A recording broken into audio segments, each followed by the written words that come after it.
ब्रह्मा गुरुर्विष्णु गुरुर्देवो महेश्वर गुरुर्साक्षात् परब्रह्म तस्मै श्री गुरवे नमः। सभी विद्यार्थियों, आप सभी ने पिछली क्लास में जो पिछला लेक्चर हुआ है उसमें आप सब ने बहुत बढ़िया से laboratory method of preparation of methane पढ़ा था। आज हम लोग laboratory method of preparation of ethane पढ़ने जा रहे हैं। तो क्लास, ईथेन का फार्मूला क्या है? C2H6। C2H6 ये किसका फार्मूला है? एथेन का। हम क्या पढ़ने जा रहे हैं class? Lab method.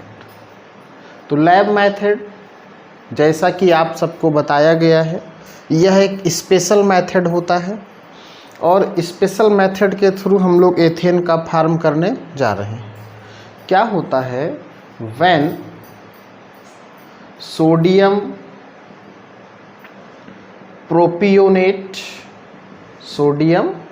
Propionate react with किसके साथ? Soda lime. सोडा लाइम का फार्मूला आपको बताया गया था NaOH plus CaO, then ethane is formed with remove of Na2CO3। कहना क्या चाहते हैं? जो एथेन गैस बनती है उसमें Na2CO3 रिमूव भी होता है। आइए समझते हैं। जैसे फार्मूला क्या है क्लास? C2H5COONA। ये किसका फार्मूला है? सोडियम प्रोपियोनेट का, है ना क्लास। अब इस पे आपको NaOH in the presence of CaO, तो यह C2H5 और यह H क्या बन जाएगा? C2H6 Na2CO3। तो क्या निकल गया? Na2CO3। इसे हम लोग क्या कहते हैं? एथेन। क्या कहते हैं क्लास? एथेन। अगर आप फिजिकल प्रॉपर्टी की बात करते हैं, इसकी फिजिकल प्रॉपर्टी की अगर आप बात करें तो देखिए, जैसा कि आपको बताए थे, फिजिकल प्रॉपर्टी का मतलब यही होता है कि जो हमें इसके बारे में इंफॉर्मेशन मिल रही है, तो पहली चीज़ जो एथेन है यह क्या है? Colourless, odourless and tasteless. दूसरी चीज़, इसका मॉलिक्यूलर वेट कितना है? 30 ग्राम। तो ऐसी कई सारी बातें जो मुख्यतः आप एथेन में देख पाएँ। और तीसरी बात यह है कि जब आप एथेन को देखिए, ऐसे अगर ओपन करें तो आपको यह दिखेगा कि कार्बन और कार्बन के बीच में क्या है क्लास? Single bond. और कार्बन कार्बन अगर सिंगल बॉन्ड होता है तो वह कैसा हाइड्रोकार्बन होता है? Saturated hydrocarbon. ठीक है, तो हम लोग किसकी बात किए? ये एथेन की बात किए। अब आइए इसकी केमिकल रिएक्शंस पर चलते हैं क्लास। इस एथेन की केमिकल रिएक्शन क्या है? बहुत सुंदर तरीके से, बहुत बढ़िया से इस एक एक रिएक्शन को क्लास आपके हाई स्कूल के लेवल से शुरुआत होती है। अगर केमिस्ट्री आपको बहुत अच्छी करनी है तो रिएक्शन की प्रैक्टिस बहुत ज़रूरी है। ठीक है,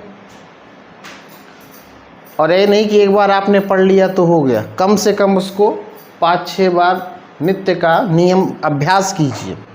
ठीक है, अभ्यास के दम पे ही आप रिएक्शन को बहुत अच्छा समझ सकते हैं। तो आइए अब केमिकल रिएक्शंस करते हैं। केमिकल रिएक्शंस, देखिए मेथड ऑफ प्रिपरेशन में आपने क्या किया? मेथड ऑफ प्रिपरेशन में आपने यह किया कि कैसे वो एथेन तैयार हो रहा है। फिजिकल प्रॉपर्टी में यह देखा जाता है कि वो एथेन कैसा है, उसका मॉलिक्यूलर वेट क्या है, यानी कि उसमें कोई रिएक्शन की बात नहीं होती। और जो केमिकल प्रॉपर्टी होती है क्लास, उसमें हम देखते हैं कि जिस एथेन को आपने प्रिपेयर किया है कि वह एथेन अब क्या क्या कर सकता है, कि है ना, अब उसका रोल क्या है, उससे आप क्या क्या तैयार कर सकते हैं। तो आइए, पहला रिएक्शन जिसको हम क्लोरीनेशन के नाम से भी जानते हैं, क्लोरीन ऐड होता है ना, इसलिए।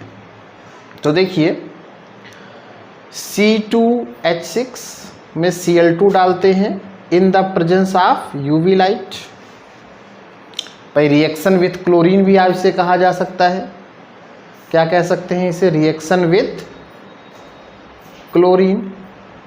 तो क्लोरीन के साथ जो रिएक्शन आप देख रहे हैं, एक H और एक Cl कम हो जाएगा, क्या बन जाएगा? C2H5Cl, पहला प्रोडक्ट। रिएक्शन कब तक होगी?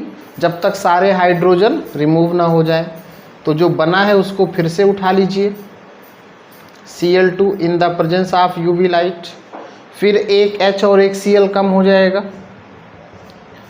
तो C2H4Cl2। हर स्टेप में एक H कम होगा और एक Cl बढ़ेगा। आप इसको पुनः उठा लीजिए, C2H4Cl2। बहुत सावधानी से कीजिएगा, एक भी H गड़बड़ होगा तो पूरे नंबर कट जाएंगे आपके। फिर एक H और एक Cl कम हो जाएगा, C2H कम होगा, H3Cl3, H कम होगा और Cl बढ़ेगा। फिर आप इसको उठा लीजिए, C2H3Cl3 को। फिर इसमें आप Cl2 डालिए in the presence of UV light, तो C2H2Cl4, चौथा कंपाउंड। रिएक्शन तब तक होती है क्लास जब तक सारे H खत्म ना हो जाए।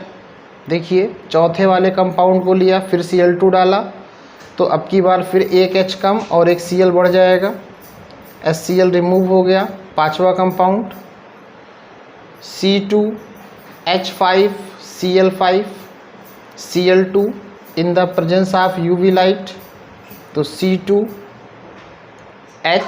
ख़त्म हो गया पूरा भाई।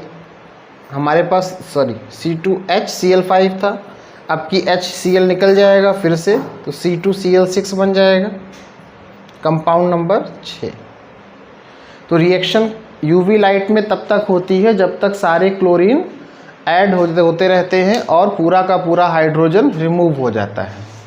तो पहला देखिए, क्लोरोएथेन, डाइक्लोरोएथेन, ट्राइक्लोरोएथेन, टेट्राक्लोरोएथेन, पेंटाक्लोरोएथेन, हेक्साक्लोरोएथेन, है ना क्लास। तो ऐसे ही रिएक्शन इसमें है। और देखिए सेकंड रिएक्शन हम लोग बात करते हैं। उम्मीद है क्लास आप समझ रहे होंगे, समझिए और रिएक्शन की प्रैक्टिस भी कीजिए, क्योंकि ये आपको बहुत ही सुंदर तरीके से समझना है ना क्लास। दूसरा देखिए, जिसको हम ब्रोमिनेशन कहते हैं। क्या कहते हैं क्लास? ब्रोमिनेशन, या आप कह सकते हैं रिएक्शन एथेन की हम पढ़ रहे हैं, रिएक्शन विथ किसके साथ? ब्रोमीन के साथ। आइए, यह C2H6 है, आप इस पे ब्रोमीन डाल दीजिए। जैसे ब्रोमीन ऐड करेंगे, एक HBr बना क्या? C2H5Br। एथाइल Br के लिए क्या बोल दीजिए? ब्रोमाइड। देखिए इसकी भी रिएक्शन अगर आप कंसंट्रेट HNO3 से कराते हैं, कि एथेन पर जब कंसंट्रेट HNO3 डालेंगे तो क्या होगा? ये एथेन ले लीजिए और कंसंट्रेट HNO3 डालिए, तो एथेन कैसे ब्रेक हो जाएगा? C2H5 और H में।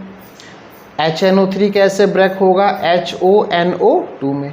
इसका H और इसका OH क्या निकल गया क्लास? H2O, C2H5NO2 बचा।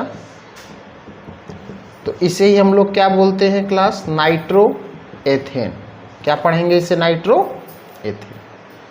देखिए एक रिएक्शन है with Cr2O3 plus Al2O3 at 500 degree Celsius. Most important reaction है। Cr2O3 को कहते हैं क्लास क्रोमिक ऑक्साइड। क्या कहते हैं क्लास? Chromic oxide. Al2O3 को क्या पढ़ते हैं? एल्यूमिना। तो क्या होगा?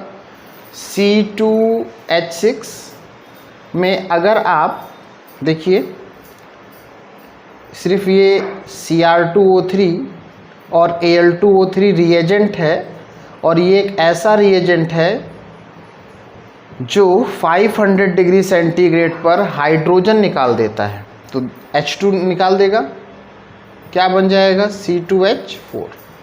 इसको आप ऐसे भी लिख सकते थे CH3CH3। तो C2H4 को क्या लिख सकते हैं? CH2 double bond. ये एक इम्पॉर्टेंट मेथड भी है एथेन को एथीन में कन्वर्ट करने का। तो आप ध्यान से देख रहे होंगे कि इसका रोल सिर्फ है, ये एजेंट है। कैसा एजेंट है? हाइड्रोजन निकाल दिया तो इसको बोलेंगे आप डिहाइड्रोजिनेटिंग एजेंट। क्या बोलेंगे क्लास? डिहाइड्रोजिनेटिंग एजेंट। तो इस तरीके से आप लेबोरेटरी मेथड एथेन का रिएक्शन बहुत सुंदर तरीके से तैयार कर लीजिएगा और जो एग्जामिनेशन पर्पस से आपके लिए बहुत इम्पॉर्टेंट है। Okay class, thank you so much.